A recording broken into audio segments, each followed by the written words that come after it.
Ova dilema oko koalicijne saradnje, naravno, bilo bi dobro da je ispoštujete, ako je to moguće, da ne izlazite iz okvira koalicije. Ali isto tako želim da vam kažem, nemojte ni pred kim da klečite.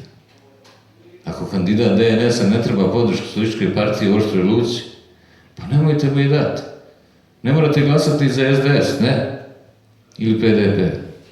A to je uvijek mogućnosti onog listića koji može da bude na važić.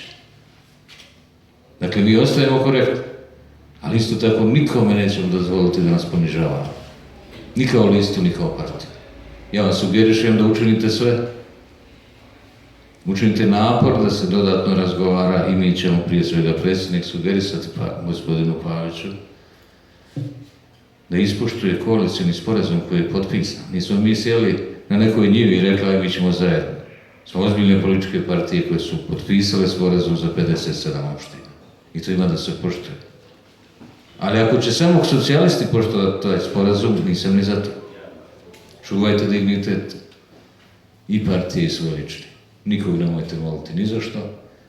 Pokažite spremnost da budete odgovorni politički ljudi, prije svega kroz prizmu svoje partije koja je nešto potpisala.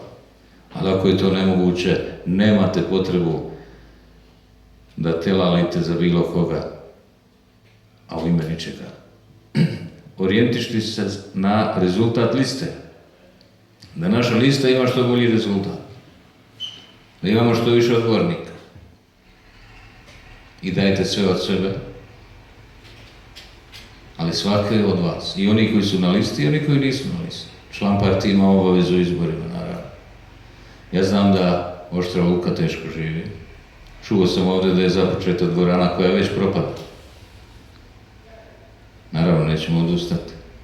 Dvorana mora jednog dana da bude urađena u Oštroj Luci. Mnogo toga još.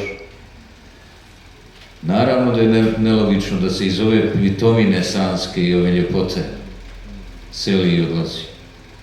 To nije normalna situacija. Mora Vlada Republike Srpske mnogo više ovdje dati i mnogo više pomoći.